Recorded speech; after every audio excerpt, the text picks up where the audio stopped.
Which camera are we going live? First one, top left. All right. There we go. Shit.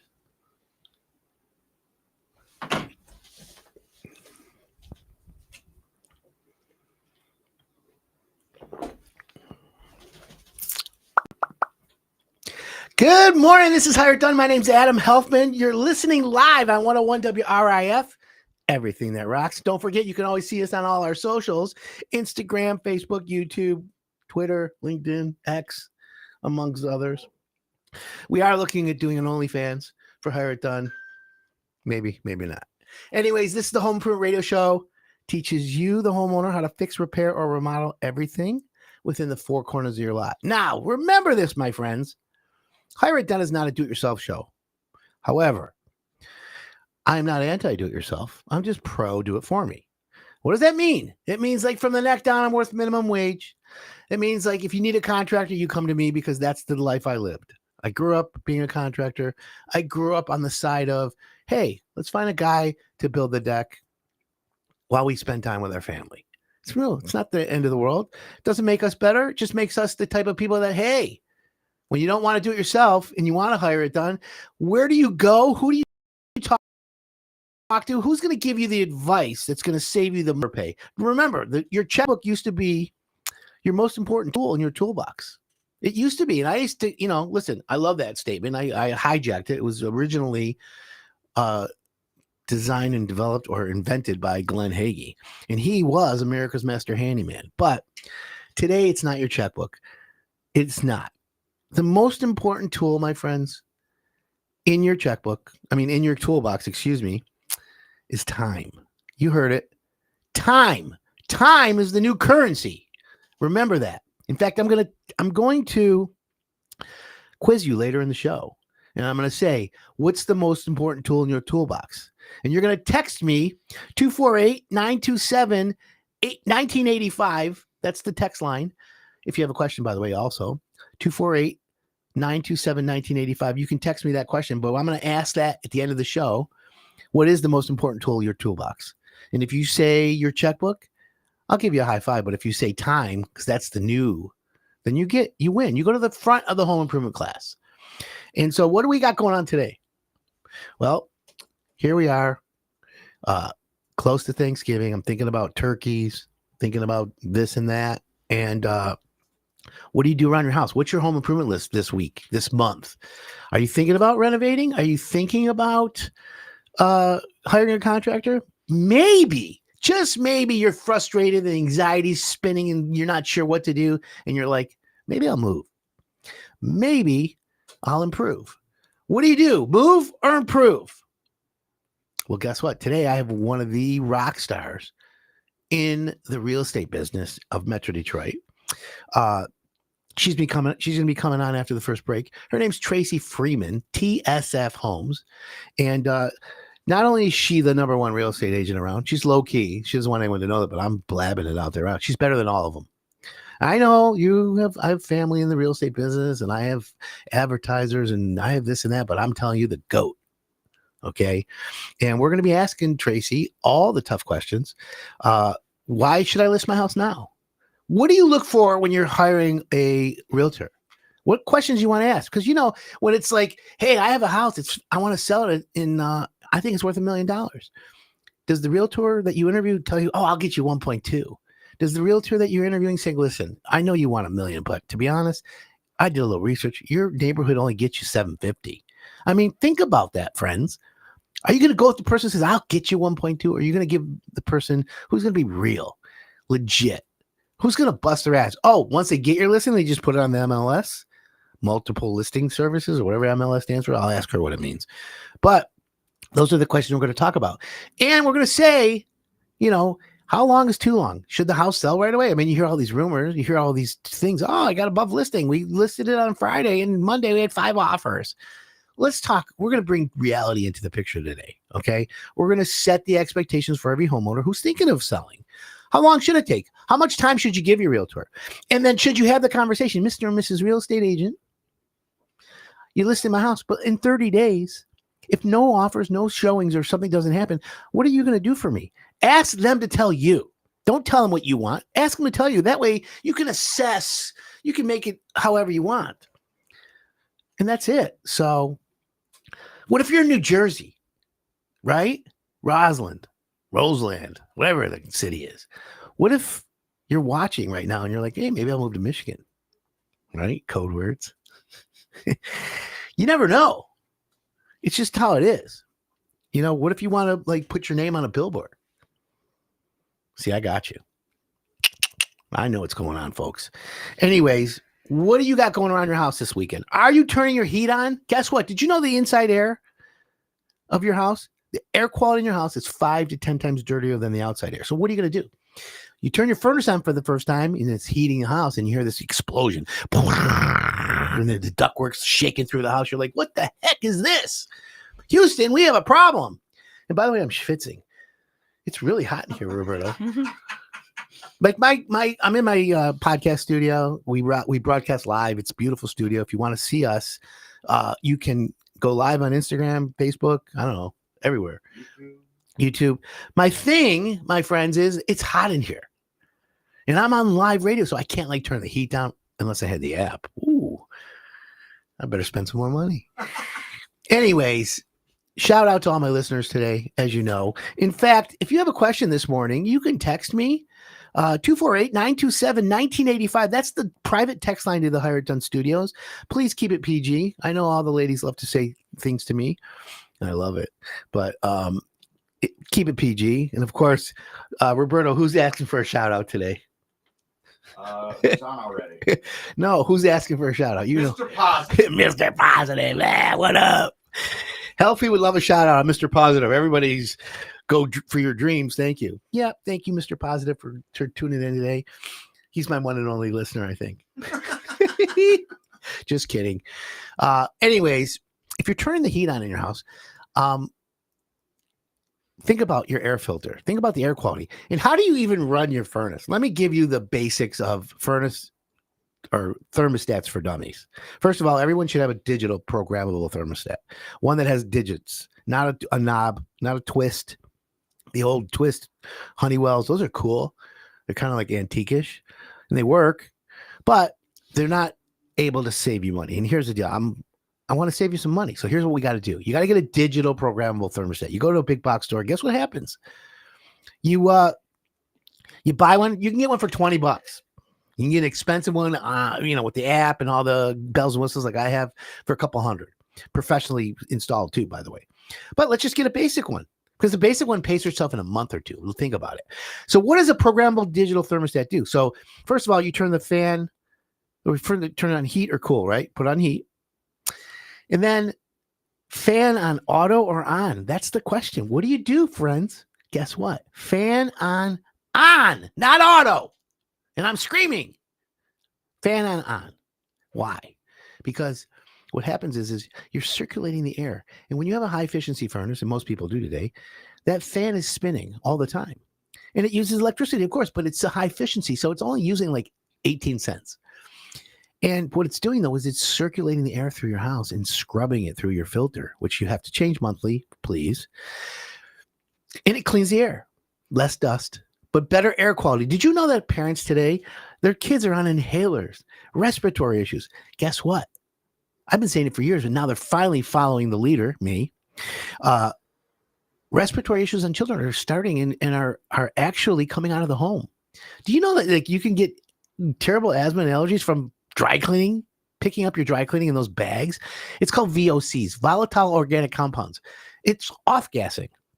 And so you got to clean the air. You think you come in your house and it's great? No, you got to clean the air. So put the fan on and set the thermostat temperature. Now, here's the best part of the programmable. You go to work, let's say you leave your house at 8 to go to work and you don't come home till 5. From 8 to 5, why are you heating your house 72 degrees? According to the Department of Energy, lower the temperature 3 degrees. For every 3 degrees that you lower your temperature over an 8-hour period, so 8 hours from 8 a.m. to 8 hours more, which is 4 p.m. really, if you lowered it 3 degrees, so let's say you kept it at 72, went to 69, even though I like to keep it at 66, I'm one of them. But you save 10%, just about 10% on your heat bill every month. So if you have a $300 heat bill, 10% is $30. Do you know how many Little Caesars pizzas that is? It's one small tomatoes a pizza, but right? It's worth it. It's worth it though. But think about it. Feed the family. And that's what we do here at Hardton. I'm trying to save you a little bit of money. I know. People are like, what is this? I can't help myself. But my point is for you, my friends, is turn your heat on for the first time and you're good to go. And that's what I just want to make sure that you understand and that we're all on the same page with what we do here. So that's how you're going to turn it on. You're going to turn it off.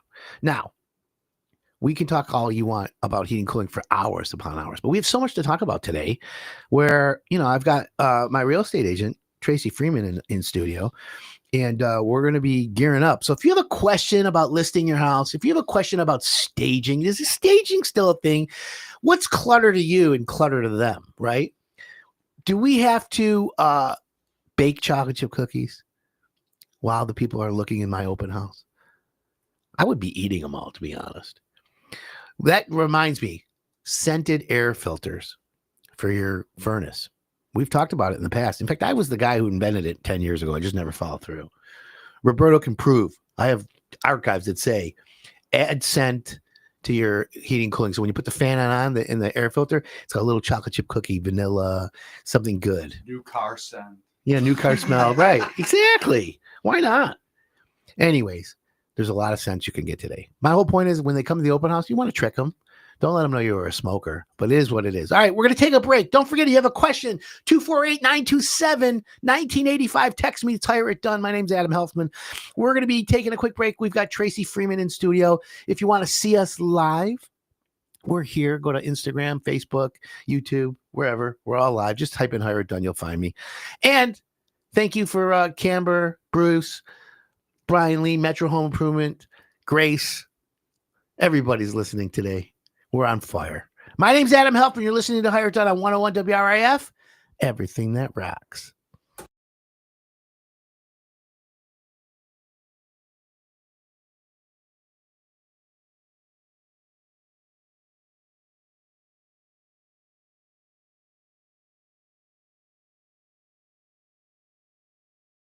We're actually on location at a big custom home that he's been working on for over a year. That's right. And I want to show you some of the electrical details on the finishes that are just incredible. So Josh, here we are in one of the bedrooms in the house. Yep, this is the What do we master. have up here? Tell me about this. We've got some 4-inch square LED recessed lights.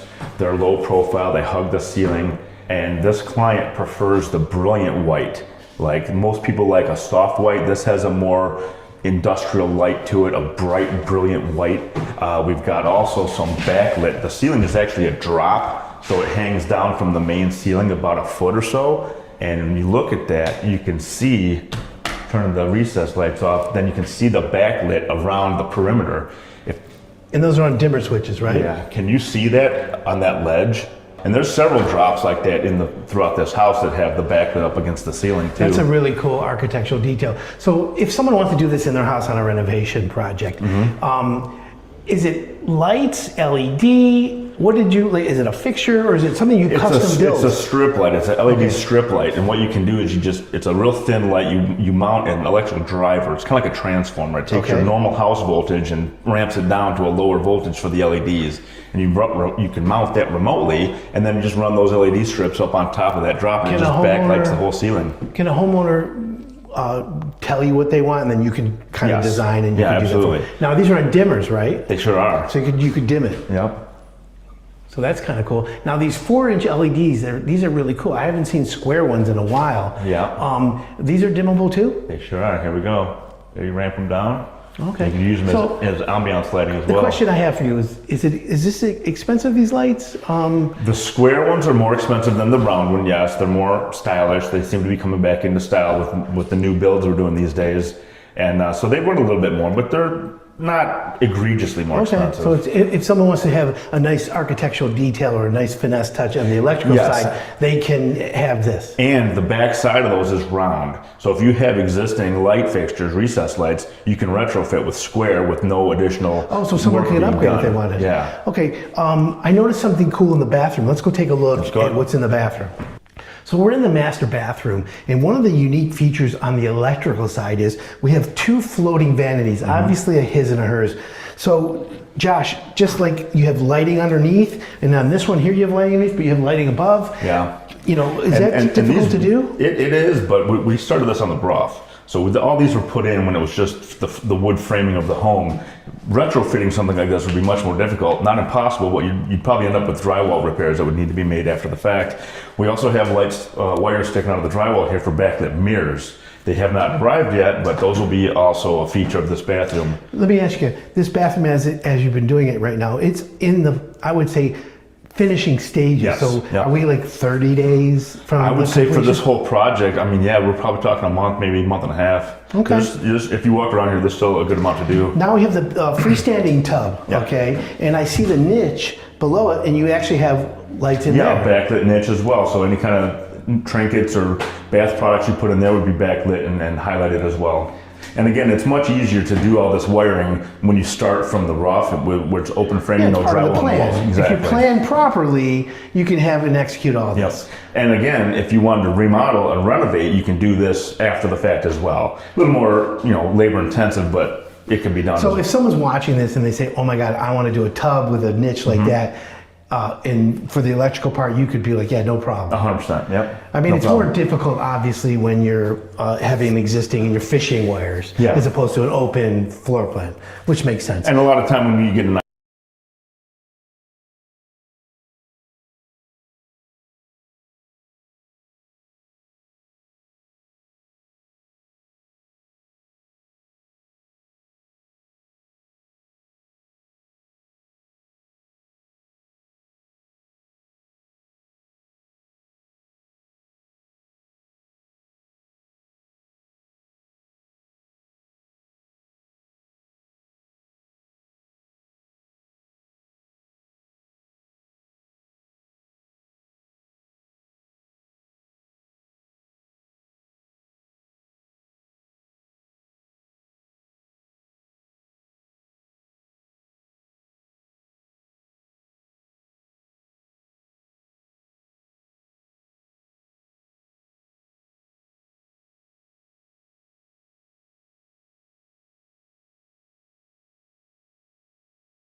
Welcome back. This is Hired Done. My name's Adam Helfman. 248-927-1985 is the number. You have any real estate questions? Are you a realtor? Well, guess what? You want to be in the real estate business? I have Metro Detroit's fastest growing, most AAA platinum reputation, hitting the market by storm, in studio right now. Her name's Tracey Freeman. Her company, TSF Homes Inc. or no, tsfhomes.com, excuse me. She's a KW domain, right? Yes. She's from KW domain, but as you know, you got to brand yourself. And her and I crossed paths over the summer, and I was impressed with her grit, her triple sharp abilities. And I'm like, yeah, here's a person that I identify right away as someone who's like a star. So without further ado, I want to welcome you to the show, Tracey. Thank My you. name. It Hired Done. For you, tell the audience, you've been on the podcast, so Yeah. let's introduce you to the radio show since you're on the radio show now. Tell everyone all about you and what you do. Thank you. Thank you for having me today. Of course. So I've been a realtor in Metro Detroit for about 5 years. By way of background, I'm a CPA, so I spent some time in public accounting. I worked in investor relations at a $10 billion private credit shop.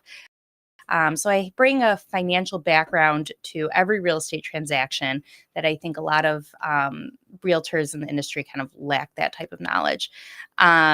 So I'm based in Oakland County, serve the Tri-County area, and thrilled to be here today. Well, thank you. So you made your way from Chicago over here. Yeah, so I'm originally from Chicago. We've been in Metro Detroit for about 5 years.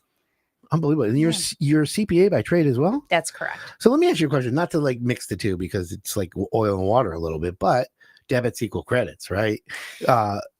If I have like a tax liability, or like if someone asks you a question while in a transaction for real estate, or hey, I want to sell the house, but it's not my primary residence or something like that. Yeah. Do you give them and like, listen, you're going to pay taxes or transfer tax, or you're going to pay taxes? Do you ever like explain that to people? Yeah. So I have a lot of tools, where I can explain to people. They don't always know, I want to sell my house. What am I going to net? What are the costs associated with selling my house? And I have a really great sheet where I can break everything down for them. If they have more of a nuanced question, I got to be careful. I can't necessarily provide financial advice, but I have a lot of wonderful resources, attorneys, CPAs, tax professionals that I can direct my clients to. I love that. Love that. So 248-927-1985. If you have a question for Tracey from TSF Homes, she's in studio right now. We just had one. Hi, I have a question for TSF Homes. What should sellers focus on to get the highest price for their home in this market? Yeah, so there's a lot of small improvements that homeowners can make before taking their home to market. A lot of times when I'm speaking with prospective sellers, they're like, do I have to put in a new kitchen? Do I have to finish my basement? Should I repaint the exterior of my home? And my answer is always spend as little as possible in order to get your home ready for sale. So if you're looking at a kitchen that's maybe a little bit dated, instead of painting the cabinets or putting a new countertop, why don't we change out the hardware on the cabinets? So a mini makeover. Mini makeover, because inevitably what you may do, the prospective buyer is like, I don't like gray. I don't like brown. I wouldn't pick this. And you're never going to get all that money back out of it. So light refreshes we can do. We can clean the carpets. We can power wash the exterior, but we're not going to start doing like whole home rehab. So small fix-ups as opposed to major renovations. Definitely. So let me ask you this, because this is something that I find interesting. Homeowners put their house up for sale. No one has a crystal ball. Wait, do you have a crystal ball? I wish. Okay, you didn't bring one today. No. Damn it. Okay, so my point is, no one has a crystal ball, so no one can say who's buying the house. And then that means no one can say when someone walks up to the house. And is it true? I've heard this in the past, Tracey. Buying decisions are made in the first couple of minutes when they walk up to the house. Yeah, is that true? Usually. It yeah. is. Okay. Yeah. I think the curb appeal is huge. Getting your home ready for sale. So when we talk about things we've talked about before, is staging. So a lot of times people are like, oh, do I need to bring in like all new, dining room table or a sofa? Right. We don't need to do that, but we need to make your home visually appealing. We need to put away personal mementos. We need somebody to be able to drive up to your home, walk in the front door, and envision their own family living there. So that's the goal, is to make them start to think about themselves living there. Exactly. So decluttering a house. Yeah. See, some people think, oh, look at my house is fine. And I'm walking in and I'm looking, I'm like, oh my God, this person's a hoarder. What's going on here? And they're like, what are you talking about? I don't have boxes 10 feet high. They're only 4 feet high. I see that all the time. Right. So here's for me, like I'm a hypersensitive, hyper aware man. Uh-huh. I'm also OCD, right? Well, I'm not diagnosed. Yeah, I am. I'm OCD. The point I'm making is I'm sensitive to smells. If I walk into a house and there's like curry, or I'm smelling, turmeric, or I'm smelling a cigarette, like a Marlboro, or even like marijuana, right? You smell that now, right? Like I didn't know what that smelled like until like recently, since this dispensaries and stuff. I don't know if that's already going to turn the light switch off on me and be like, you ain't buying this house, Helfman. Pass. Yeah. Right? Yeah. So do you ever walk in and say, listen, Mrs. Jones, we have to do a little bit of a scent? Yeah, but I really don't like the fake scents, because when I walk into like the vanilla home, and it's terrible too. Yeah, I agree. Open the windows, get the carpets clean, have somebody come in and do like a big commercial clean. Yeah. But I think like when you start doing those plugins or spraying, I think that when I walk into a home with prospective buyers, when I represent the buyers, I'm like, what are they masking? When you walk down in the basement, that's the mask. That's exactly what I'm talking about. So the question I have is like, should you tell homeowners, here's the secret list to look for when you go looking at houses? Count the air fresheners in the plugins, right? How many Yeah. plugins are there? Yeah. You know, take the couch that they usually all sit in, or the one chair, and put your finger, run it across the wall Yeah. above the headline, and then look at your finger and you'll be like, "Oy." Like, yeah, this guy's smoking Marlboros, or, you know, it's just like there's a little bit of schmutz or skuts. Yeah, we don't need any of that, right? By the way, if anyone has a question, 248-927-1985. We've got Tracey Freeman, TSF Homes in studio. If you're thinking of selling your house, you're thinking of listing your house, you need a triple sharp realtor that's aggressive, assertive, and will give you all the right facts without, what I'll say, sugarcoating it. So you don't have to like be put into a corner. She's the one. Trust me when I tell you, I've seen her in action. I've participated in a couple transactions, and I will say that there's a certain level of professionalism that you look for in a realtor. She probably exceeds in every category. Thank you. Which is, you know, important, because look at real estate agents. It's like the 80-20 rule, right? 80% of the business is done by 20% of the realtors. Definitely. However, I believe it's like 90-10 in real estate. It's that higher. You always see realtors with their face on the billboards everywhere. Mm-hmm. I don't see your face on a lot of stuff. I just see your social medias that say sold every day, everywhere. Thank you. So tell me, like, do you have a secret you can share? Is there like a recipe for anyone who maybe want to get in the real estate agent? If they're a real estate agent that's aggressive, or someone that's working, but they're just not getting momentum, should they call you? Are you building a team? Like, I am building a team. oh, Yes. you are? So yeah. maybe someone should call you. So I'm interviewing great agents all the time to join my team. We have 3 of us right now, potentially a 4th coming on soon. But I'm always looking for really sharp agents, smart agents, honest agents to join the Honest, team. I like that one. Yeah. Because when you were saying, what were we just talking about? How agents will say, oh, I'll get you X. Just to get the listing. I don't like to do that, because I need to be honest with my clients, realistic with my clients. So if somebody says, you know, I think my home is worth X, you know, Mhm. I try to go and get market data. What has sold in this? Oh, excuse me. What has sold in this community? What condition is your home in compared to these other homes that have sold, so that we can paint a realistic picture and not just go off our emotions or our guts. Like, what can we see has transacted in the market within the past year and a half? What's for sale in your community? What are we going to be up against? Are there other similar homes? So there's strategies too. There's a lot of work that you Yes. have to do. Yes. It's not just put it on the listing and then hope it sells. Correct. How popular are open houses today with the social media and everything being virtual? Are Yeah. open houses still a thing? Open houses are still a thing. I have very mixed feelings on them. You know, if you want to do them as a seller, of course we can do it. We can hold open houses. I think that any serious prospective buyer is going to come through with their own agent. I think you get a lot of looky-loos. You get a lot of nosy neighbors. Oh yeah, for sure. Yeah. So does it happen? Do people wander in open houses and, you know, buy a house?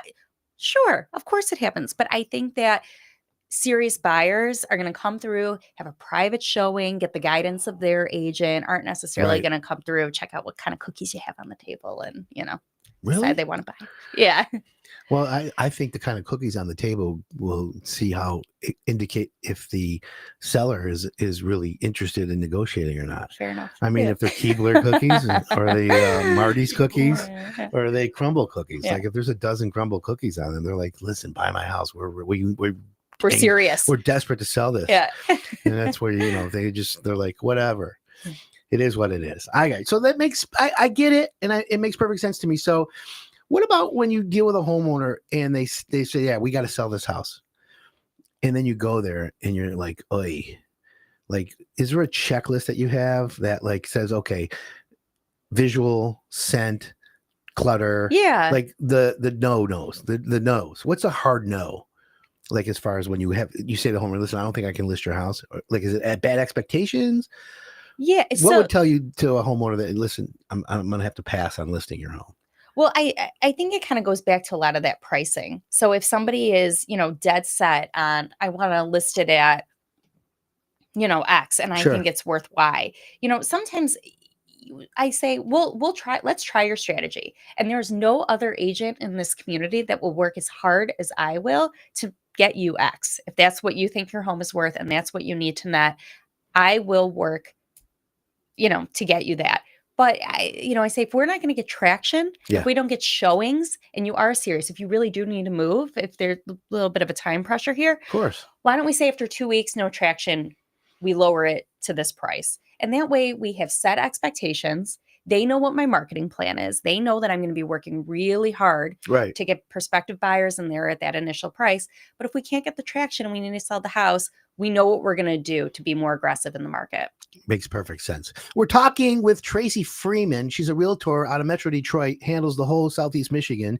TSF Homes Inc. No, TSFHomes.com, excuse me. I may have to rebrand though. Right. Yeah. Inc. I kinda don't know why I sounds say nice. Inc. I don't know. Yeah. It's a little pro. Yeah. So she's in studio with me. We're talking about real estate agents. We're talking about listing your home. We're talking about the market. The question I have, Tracey, is let's do a scenario.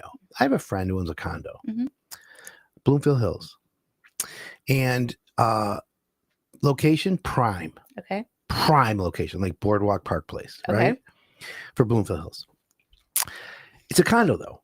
In every condo in the association, it's like 30, 40 condo units. Okay. All beautiful. Most of them are ranches. The selling price on average is $880 to just under $1 million. This person renovated this condo beautifully to the T's. And I'm telling you, like, I have an eye for that stuff. Kind of did it my whole life. Yeah. And I'll say I share the lady's taste, and it's as good as it gets. And it's the taste for the buyer of the area. So it's magnificent. However, the selling price is a little bit higher than they've ever had. So let's say 880 was the last sale there, and they're at 1.2. Now, I believe the house is worth or the condo is worth 1.2. I do truly believe it, but it's been on the market now 3 months, probably. Yeah. And in that hot area, I think it should have sold. Right. Now, we don't know what the real estate agent that she has or what's going on there. So it can't like say woulda, coulda, shoulda, like it's an armchair quarterback for us. However, if you were to present it with this scenario and you don't have all the facts and I don't either, what would you do? Like the homeowner says to you, hey, look, I have this condo, I'm renovated it. I want to sell it. And they call you. They hear this show and they say, hey, what would you say to the homeowner? Like, let me come look at it. Let me look at, because it's already listed and it's not sold. Right. How do you come in? Like, it's like when someone calls another contractor on me, I get all mad. What do you mean? Yeah. What do you do? How do you handle that professionally? Yeah. So I think it kind of goes back to what we were just talking about in examining the market data. Sure. And so these are sometimes really tough conversations when people have invested and upgraded their home and they're like, Right. well, I got to get my money out. And so, if it's been on the market 3 months and they're not getting good traction, they haven't had offers, perhaps that is the market telling them that there isn't a buyer at that price. It might be a great location. It might, be completely updated. But if no one's, because the market is still hot. The inventory is still relatively low in Oakland County, especially in Bloomfield Hills. Ranch condos, there is, so much demand for ranch condos. People are downsizing. People are getting older. They want, just to be on one level. I love a ranch. I live in a ranch. I love it. Ranches are wonderful. But Right. I just, that's telling me kind of the bells are going off that there isn't a buyer at 1.2. And so that's when I think we have to sometimes have those honest, tough conversations of looking at the market data, seeing how, pressed they are to sell their asset. They're really not in a big hurry. They're renovating another place right now. Yeah. I'm just curious because it makes sense because a real estate agent sometimes has to tell the truth. Right. Not sometimes. They should always tell the truth, but they should have that conversation that's not the most comfortable. Mrs. Jones, your expectations are way too high for 1.2 billion. I would say 1.1, 1.09, and then see where you're at. Because when you hit the 1 million threshold, it changes. Does it change the buyer from 880? Or if someone who can pay 80 can also pay 1.2 probably. Probably. Yeah. But You just don't know. it depends. Exactly. Everyone is different. Okay. Yeah. So then the homeowner says to you, okay, I'd like to cancel my listing with the other person and I'd like to go with you. Do you set new expectations, obviously? Right. And I think every realtor approaches things differently. Perhaps this agent who's holding this, 1.2 listing said that they could get it for them. I like to, say, here's the market data. Because think about it. When I represent the buyers and they walk through a condo, ranch condo, in great area in Bloomfield, and they're like, oh, this is great. I love it. I need to have it. What else has sold in this community? So then I go in the MLS, I pull what has History. sold. Exactly. They see 800, 850, 880, and they're like, "Why am I going to pay 1.2?" You Yeah, know? but if you give the reason why it's 1.2, and let me just play devil's advocate Yeah. with you, is because I just spent $150,000 on a new master bath with matchbook, porcelain, marble, everything. Mhm. You know, quartz. It's done to the T's. It's the most beautiful condo.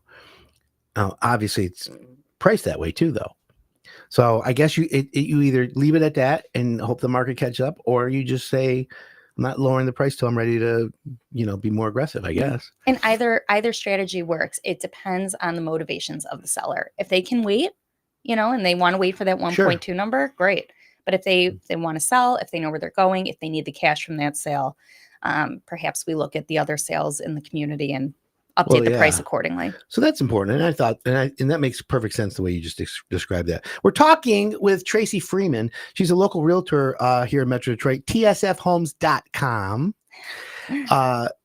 And Tracey, if anyone has a question, by the way, for Tracey, text us in studio. 248-927-1985 is the private text line for the Hire Done show here on 101 WRIF.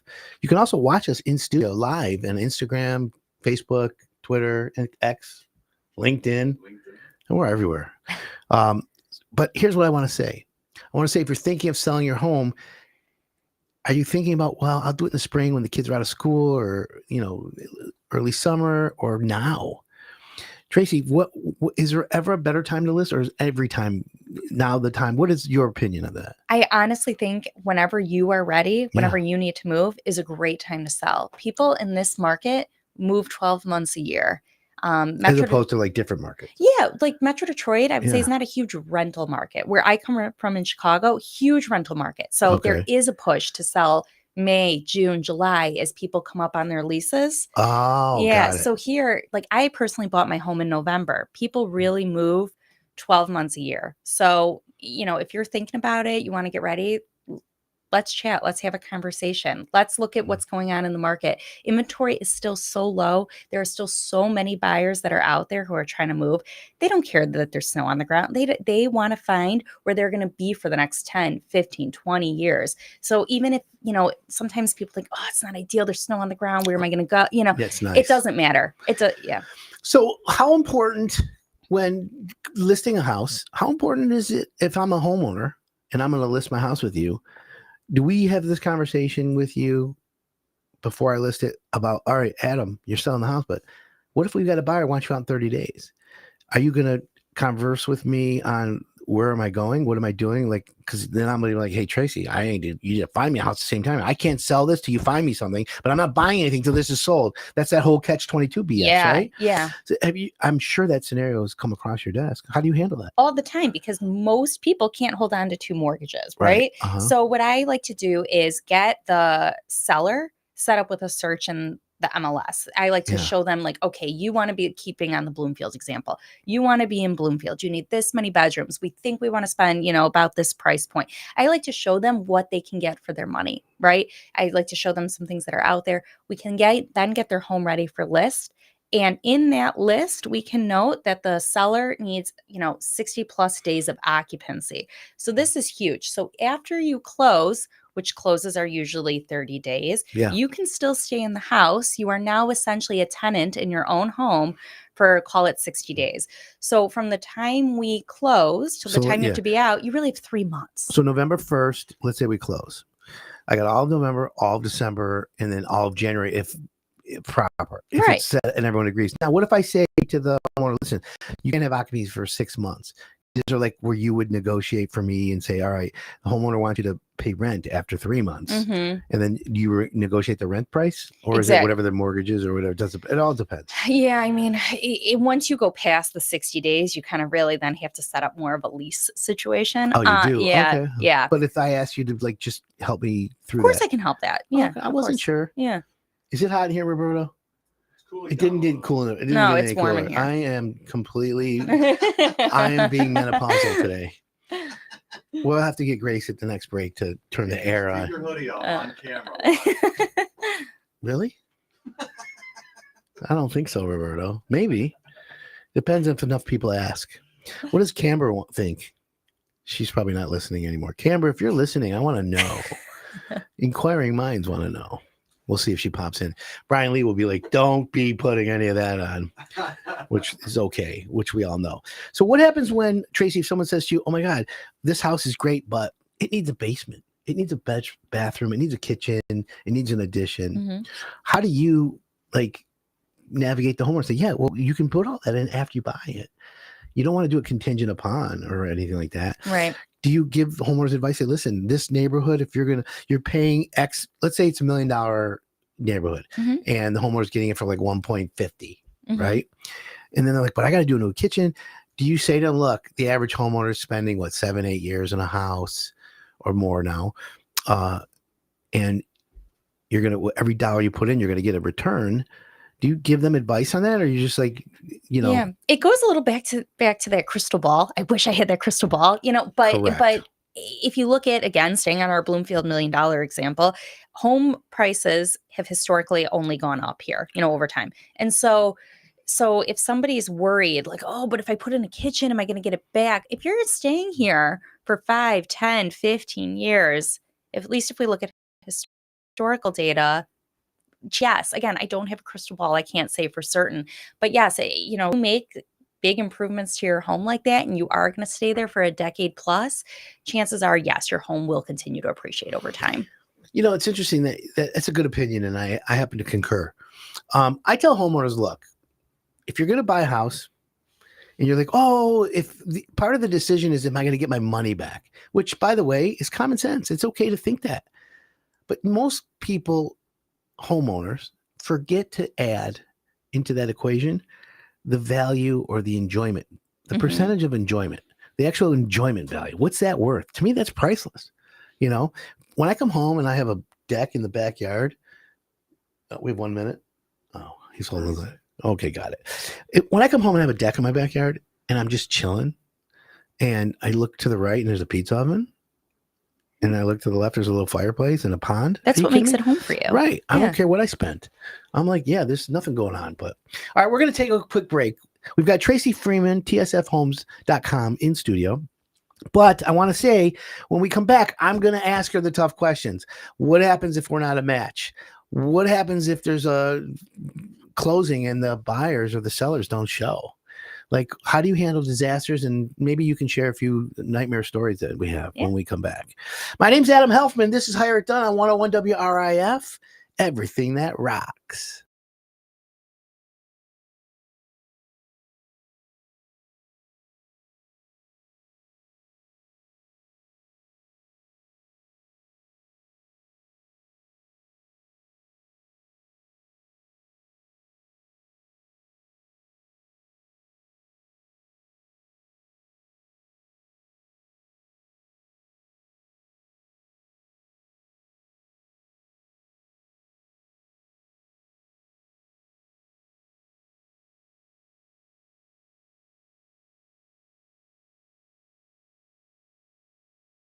She carried the niche through. Yep. So that really was well. Is that hard to do because you have also the porcelain or the marble? Yeah, again, this would have to obviously be something where it would be extremely difficult to do retroactively, because you'd have to cut into the granite or marble or wherever the stone surface is. But if this is planned for, you do a remodel project, then it's easy, and it can be cut as they're installed. Let me ask, these recessed lights, the square ones that you have that are the part of the theme of this. Yep. You on the rough just have the wires hanging out of the ceiling. Yeah. When they put drywall, then they install the marble on the ceiling. Who cuts the square? Is that you guys? No, it's the guys that install the granite or the marble. Okay, so they have to have a template. Yeah, to do and it right. they have a template that comes with the light, and they have special drill bits, like a diamond tip drill bit that'll cut a hole in that. To cut a square, or is that a round hole? Well, again, the the bottom side of those square lights are round, so you'd still cut a round hole like you would any other normal recessed light. It's just the outer trim is square. Okay, makes sense. So you could retrofit your own at home if they're round and you wanted to go to square. This is fabulous. Yeah. All right, let's go look at some other electrical details. Let's do it. So here we are in a back hallway of this custom home. We have marble on the wall that's backlit. Josh, tell me how you had to wire this and what kind of planning's involved to get this done. The planning takes place prior to the marble being installed. So we had all the measurements taken of the wall dimensions and the marble dimensions. And so we installed the lights with the proper spacing for the maximum light coverage of the back of these marble tiles. And so on the roof, when we installed this, it was no problem. We had everything properly spaced for the proper light spread. And when the marble guys came in, I have a they question. put it up, and this is what we get. Let me ask you this. Let's say the light goes out. Is there access? Yeah, there's access in a closet behind this wall. Oh, so there is access to get it. Absolutely. Okay, just We curious. don't want to I wasn't have sure. something as intricate as this where we'd have to take a big marble slab down to fix it. So this was pre-planned with access space behind the wall. This is cool. So now we're talking about another backlit marble situation in this hall bath. I mean, this is just a bathroom that guests would most likely use in this house. There's no shower or tub. It's just a half bath, but they really went out and went all in on this for the features as well. We have a backlit marble vanity. That is so cool. The entire vanity's backlit. That's so cool. This is the powder room? Yes, this is the powder room right off the foyer. Fabulous. Great job. And then in the ceiling, I see you also have that theme of the hidden recessed light. The backlit drop, yep. Oh, that's cool. That's a feature of this home. Fantastic. So here we are in the great room of this house, and the same architectural details are being carried through. Josh, on the wood up here, how hard was this to do? Well, again, we've got the same theme, like you said, of a drop ceiling like that. And this was all wood framing. Sure. So we were able to put our mounting boxes up the same way we would on any normal ceiling. And when the guys came in to put the finished wood,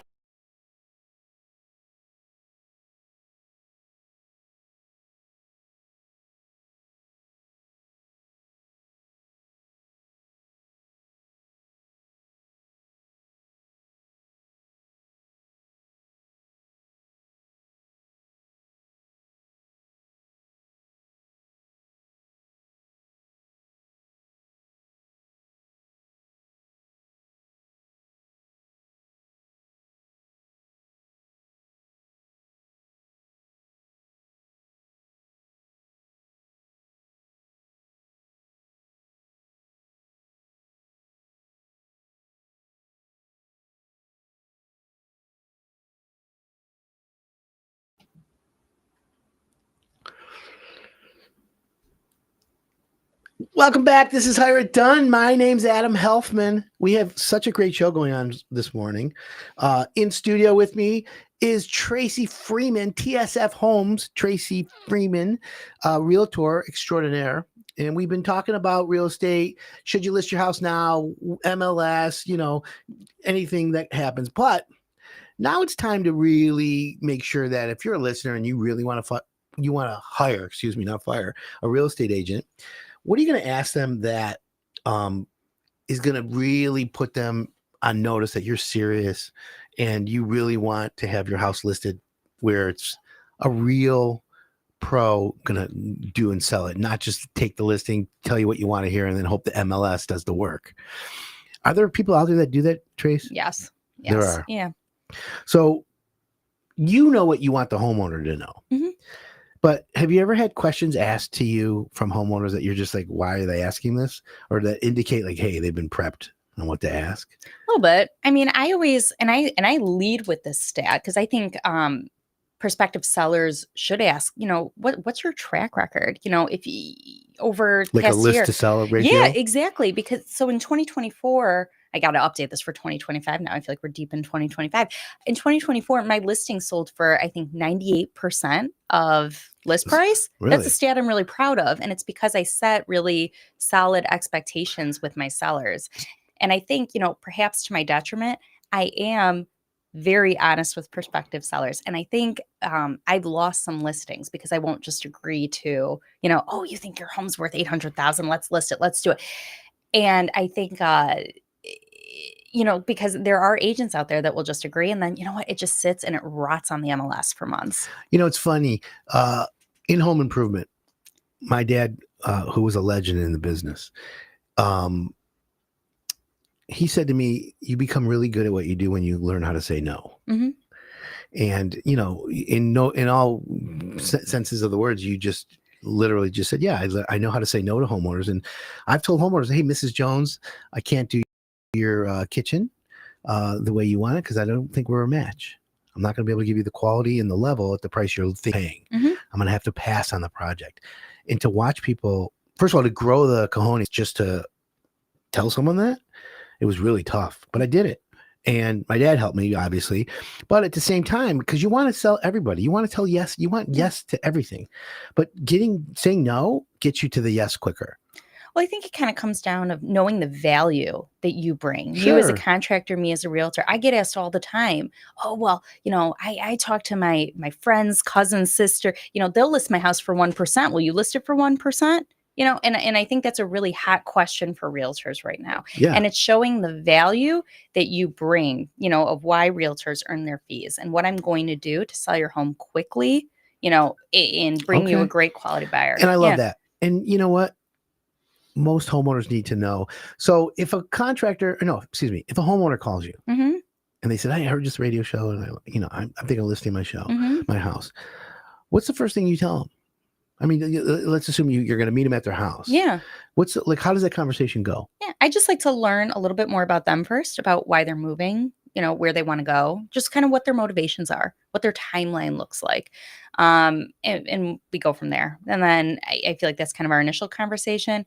I like to then meet them at their house, see their home, give some, suggestions about what we can do to get it ready for list. And sometimes people get really overwhelmed like that. Like, oh, I got to get it cleaned. I got to pack. Like, what am I going to do with my stuff? Information overload causes anxiety. Yeah. But I have a whole database of people that can help with it. We need paint. You helped me I was in a crunch a couple weeks ago. You helped me with a painter. Did he do a good job? Did a great job. The home is now sold. Did you hear that, folks? She used Hire It Done. Just I want to pat myself on the back. Hire It Done. Okay, so go back to what you're saying. Yeah, no, but it's true. I needed a painter. Your guy was out there next day, did a great job for a fair price. The home is sold now. H&H, was it H&H? Javier? Yeah. Javier. Yeah. Vato. So thanks, Javi. Yeah. Good kid. Well, I'm glad to hear that. So let me ask you. I'm gonna play devil's advocate really quick. Mhm. Okay. Mrs. Freeman, I went to your website, heard the radio show. I got this condo. It's up for sale already. I want to list it with you. What are you going to do for me? I'm going to pay you the listing agreement, no problem. Mm-hmm. But what are you going to do for me that's going to sell my condo? How are we going to generate interest? Yeah, please tell me that. Yeah. Just walk me through that. Yeah. So we'll get because it sounds like this home has already been on the market. Yeah. We'll 90 days. take fresh. No offers. No offers. We'll take fresh photos. We'll get drone. We'll do video photos. We'll put it all over. Of course, we're going to list it on the MLS. We'll run ads in other areas too. We can do, boost it on Zillow, on realtor.com. We can use social media, Facebook. So many people click. They find homes on Facebook. Right. Yeah. So we can get creative. We can do broker opens. We talked a little bit about broker opens. That's important to me. We talked about open houses earlier on the show. Right. I think broker opens are more effective. Okay. So let me stop you right there. TSF Homes is out of KW Domain. Correct. TSF Home gets my listing. Mm-hmm. Do you tell your office? Are you at Birmingham, Bloomfield? Which office are you out of? I'm out of Bloomfield. Okay, so either way, does the notification go to all the KW Domain people in the area? Yes. And then are they required to show up, or is it just, hey, we have this new listing, condo, Bloomfield Hills, drop dead gorgeous. This one's not going to last long. I want everyone, blah, blah, blah. So is that how you do that? How do you generate people to show up? Yeah, so that's a great question. So yes, KW Domain is the largest brokerage in the area. So what's great from that perspective is that I access to a huge network of agents who are all operating out of this geographical location. But with Broker Open, it's open to all brokers in Oakland County. So every Tuesday morning, there's Broker Open. So instead of like anybody being able to just kind of, oh, look, open house sign, let's wander in here. Yeah. It's just for agents. So agents can go Exclusive, in. Yeah. Exactly. Check it out. They can check it out. They can call their clients, say, you know what, maybe we should go check out this condo. It's been they refreshed it. Let's go check it out. Maybe it's got a new price. Right. But I think it's a great way for agents to preview homes before they hit, or in this instance, kind of like re-hit the market. So should I expect you to have the broker open at my place even though I've listed it for 3 months? Yeah. Okay. Do I expect 5 brokers to show up? Is it over a 3-day period? Is it over a 1-day period? Or is it like, oh, I'm going to bring champagne and cookies and smells and stuff and get all the and brokers at the smells. house? Big on the smells. Yeah. So usually what we'll do is it's Tuesday morning. So it's just one day, Okay. 3 hours. Perfect. We're going to bring lunch. You know, we can bring whatever. If you really want cookies, I'm going to bring cookies, smells. We'll bring all those goodies and we're going to try to get as many agents there as possible. By the way, you know who has good cookies? Like really good cookies? Who? And I'm not talking like the crumble thing like that. Yeah, right. Plum Market. Oh, well, I love Plum Market. Yeah. Right? I went there last night, and I don't mean to digress, but I went to Plum Market, and they have Bakehouse cookies. Yeah. No, it's not Zingerman's. It just says Plum Market Bakehouse. Yeah. I bought some like chocolate babka too. They had a really nice one there. But I've been like secretly loving their cookies because they have the really good chocolate chips in it. Uh-huh. And there's a little bit of crunch, but a little bit of goo. Okay. So it's got crunch and goo. Crunch and goo. Right. Yeah. It's the way I like All it. right. Well, all my broker opens going forward, we're going to have the crunch and goo cookies. Right. Okay. Yeah. Well, listen, you need to have a reputation besides just selling every home you list. You need to be like, oh, Tracy's got an open house. She's got the best cookies. Yeah. I'm going to Tracy's. You know what? It sounds silly, but like people get like, oh, like I'm in the neighborhood, drive by, you pop it, you know. And so that's what It's networking. That's the original social networking, by the way, is open houses. Right. Like before you could like click through everything and just see it all on Zillow to begin. Yeah. What's your opinion of these fly in, zoom in, drone shots into the kitchen, and then a quick zoom and then back, and it's the real estate agent walking through the front door with their arms, hey, whoa, what up, go?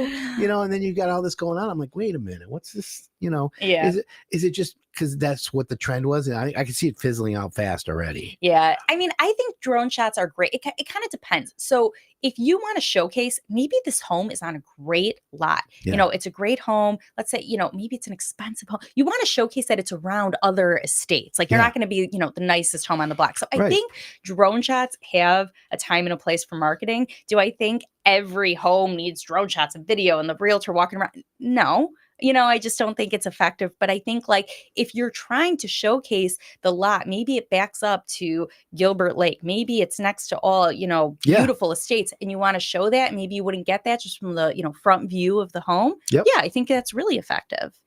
Okay. I like that. I like that. What happens when you walk through a house and you see some defects or the homeowner wants to hide stuff? Do you ever have that happen? And you're like, listen, we have to disclose this. Yeah. So you do have, so there is with every, listing, there's a seller's disclosure sheet that's going to ask about things that affect the integrity of the home. Is it really called the seller's liar sheet? Well, you know You're what? not allowed to say that. Yes. And I coach all my clients to fill it out as honestly as possible. Right. So if you know that there was water. Oh, I forgot. Yeah. You can't, I mean, it's all going to, you know what? You can lie on it. It's all going to come out during the inspection anyway. No, I 100% get that. I get it. Now, what about like houses that have like well water or, you know, not city water? Do you have to have special testing? As the prospective buyer during your inspection period, yes, I would highly recommend testing the water. How important is radon? So, yeah. So people do a radon test during the inspection. So while you're getting your general home inspection, everything's getting tested. People get really nervous, like, oh, radon. I've been living in the house 30 years and never heard of radon until like recently. And they're going to do a radon test. And now if they find radon and I've been living here 30 years, no wonder I'm bald. Right. Yeah, no. No wonder I had a third eye coming out of my forehead. Well, what I tell all my homeowners, regardless, is like, okay, during the inspection period, you know, spend the $100, do the radon test. But I would buy, and I have this in my own home, an air quality monitor because you're only testing 1 day in time. Radon could be there in 3 months. So why don't you get, you know, an air quality? So why don't you give it free to everybody? I should. Maybe that's going to be my new closing gift. Right? Yeah. Get some TSF logos on it. That's not kind of a bad idea. Maybe we'll co-brand it. That'll be our first collaboration. Meanwhile, Hire Done has a contractor, Beauchamp Water Treatment. Yeah. And he does water quality, water cleaning, you know, like softeners and stuff. Okay. I want you to refer him because clean water is the future. I just want everyone to know that I believe it.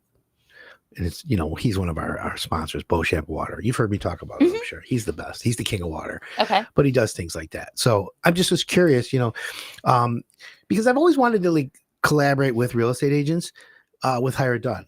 But I also don't want my contractors running around giving quotes to homeowners. Okay. Based on, we're going to buy this house. Can you give us a quote on this kitchen potentially if we buy the house?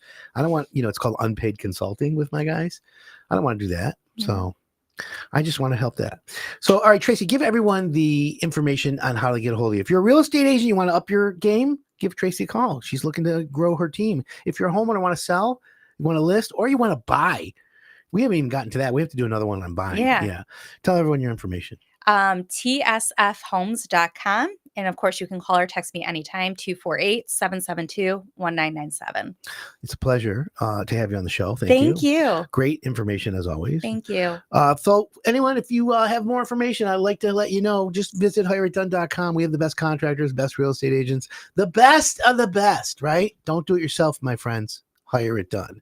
This is Adam Helfman. You're listening to WRIF 101.1, Everything That Rocks. I'll see you next week.